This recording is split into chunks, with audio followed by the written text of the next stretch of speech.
आइए आज हम सभी दहेज प्रथा के बारे में कुछ जानने का प्रयास करें। जैसा कि हम सभी इस समस्या से जूझ रहे हैं कि दहेज प्रथा आज के समय में हमारे लिए बहुत बड़ा समस्या बनकर खड़ा हो गया। लोग दहेज प्रथा को अर्थात दहेज को पूरा करने के लिए ज़मीन तक बेच दे रहे हैं। कुछ लोग कुछ घर में रखा हुआ संपत्ति तक भी बेच दे रहे हैं दहेज प्रथा के लिए। जबकि शादी विवाह एक रिश्ता है, संबंध, प्रेम। तो इसमें खरीदी बिक्री का सवाल कहाँ से खड़ा हो जाता है हमारे ख्याल से। बाकी आप लोग का जैसे मर्जी। तो मेरा कहना है कि आज के समय में लोगों का ये मानना है कि दहेज देना बहुत भारी पड़ रहा है। कैसे विवाह को निपटारा किया जाए, कैसे किन्हीं से संबंध जोड़ा जाए,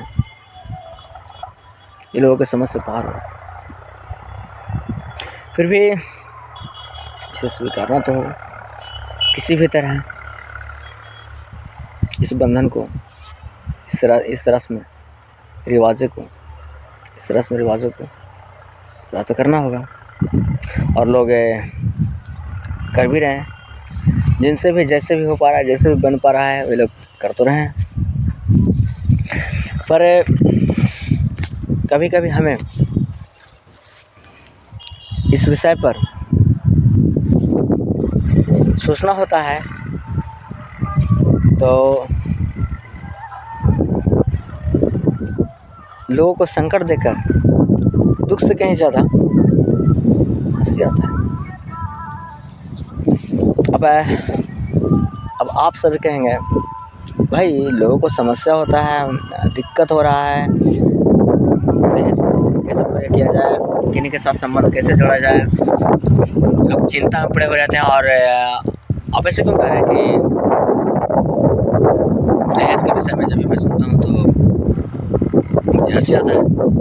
आपको ऐसे कैसे होता है कि आप इस बार ठहाके का प्रस्ताव क्यों दे रहे हैं, खुलखुलाने का, हंसने का बात कहाँ से ला रहे हैं? तो मैं बतलाना चाहूँगा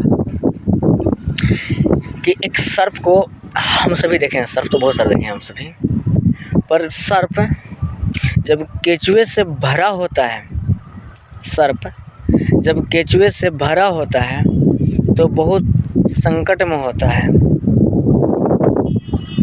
और वो अपने आप को उस वक्त कष्ट में ही समझता है। जबकि वह केचुए से पहले शायद अपने आप को बहादुर ही समझता था, अपने आप को काबिल नहीं समझता था, कमज़ोर नहीं समझता था। और जब वो केचुआ में पड़ जाता है, केचुआ से भरा हुआ होता है, जब तक उस स्थिति में पड़ा हुआ रहता है, उस स्थिति में रहता है, तो अपने आप को संकट में सिर्फ उसी वक्त को दिखाता है, ना कि उससे वो कुछ सीखता नहीं है कि हाँ अभी कष्ट में है, केचुए से भरे हुए हैं, तो हमें कैसा कष्ट हो रहा है। शायद हम किन्हीं को ठीक उसी प्रकार से कष्ट में डालते हैं तो उन्हें कैसा लगता होगा। इस सर्प को इससे कुछ लेना देना नहीं होता है। शायद ही कुछ सर्प दया कर दें तो अलग बात की बात है। तो मेरा कहना है कि जैसे ही केचुआ हटता है, वो केचुआ छुड़ा लेती है सांप, तो इसके बाद वो अपना ही रूप ले लेता है, जो उसका स्वभाव है वो नहीं छोड़ता है। ठीक उसी प्रकार से हमारे समाज में भी यही देखने को मिल रहा है। और इसीलिए तो मैंने कहा, मुझे दहेज का नाम सुनते ही हँसी आता है। लोग को संकट समझ में आता है कि दहेज क्यों चल गया, अब हम सब इससे कैसे निपटारा पाएँ, कैसे किसी को परवरिश करें, कैसे एक दूसरे से संबंध जोड़ें, कैसे क्या करें, समझ से बाहर है। लेकिन मुझे हँसी इसलिए आता है कि केचुए के समान यहाँ पे भी जानने को, देखने को, सुनने को मिल रहा है। जब तक सांप केचुए के अंदर भरा हुआ था तब तो वो संकट महसूस कर रहा था, लेकिन जैसे ही केचुआ से बाहर आया वो अपना स्वभाव नहीं छोड़ा। ठीक उसी प्रकार से हमारे ही समाज में जब बच्ची की शादी करना होता है तो लोग बहुत अपने आप को गरीबी महसूस करवाते हैं, अपने आप को विवश लाचार महसूस करवाते हैं, लोगों के बीच बताते हैं कि हम बहुत स्थिति में हैं, कैसे बच्ची को परवरिश करें, कैसे एक दूसरे के यहाँ भेजें, कैसे समझ जोड़ें। थोड़ा रहम हो जाता तो अच्छा रहता। ये दहेज प्रथा बहुत ज़्यादा कष्ट पहुंचाता है। ये सबसे मज़े की बात, किसी भी तरह बच्ची को परवरिश कर देते हैं, दूसरे के यहाँ भेज देते हैं, संबंध तो जुड़ जाता है, चाहे जैसे भी जुड़े। लेकिन इसके बाद जब उनके लड़का का बारी आता है, उन्हीं के लड़का का जब बारी आता है तो देख लीजिए, हो गई ना सांप वाली बात, केचुए से बाहर निकलकर अपनी स्वभाव वाली बात। जब अपना लड़का का शादी करना होता है तब लोगों में क्या आता है कि नहीं भाई, मैं इतना लूँगा तभी रिश्ता को जुड़ने दूंगा, नहीं तो मुझे ऐसा रिश्ता लगाना नहीं है जहाँ पे मुझे इतना नहीं मिलेगा, जितना मेरा मन कहता है उतना मिलना ही चाहिए, जितना मेरा डिमांड है, जितना हमारी मांग है उतना हमें मिलनी ही चाहिए, तभी संबंध जुड़ पाए। क्या वहाँ पे उनके पास कोई लाचारी समझ नहीं है? जब वो केचुए से बाहर हो गए, वो केचुए से भरे हुए नहीं है, उस वक्त अपना स्वभाव छोड़ दे रहे हैं क्या? नहीं ना। तो कहने का मतलब हुआ कि दहेज प्रथा जिस समय चलाया गया था, क्या उस समय हमारी मति मारी गई थी? दहेज प्रथा को तो हम सभी समाज नहीं मिलकर चलाए, और आज हम सबों के बीच जब संकट खड़ा हो रहा है तो हम सब क्या बोल रहे हैं, ये तो कुछ अच्छा खासा नहीं हो रहा है, फिर भी हम सुधारने का कहाँ प्रयास कर रहे हैं? बच्ची की बारी आता है तो हम पर संकट आया हुआ है, ऐसा नहीं होना चाहिए, दहेज बहुत ज़्यादा बढ़ गया, ये वो बहुत तरह का मतलब शिकवा शिकायत। लेकिन जब खुद हमारे ही बच्चा का बारी आता है, हमारा ही लड़का का शादी का बारी आता है, तो हम कुछ भी सुनने के लिए तैयार नहीं होते हैं। सिर्फ और सिर्फ हमारा बस एक ही सपना होता है कि जो हमें चाहिए वो मिलना ही चाहिए, तभी हम अपने बच्चा का रिश्ता जुड़ेंगे।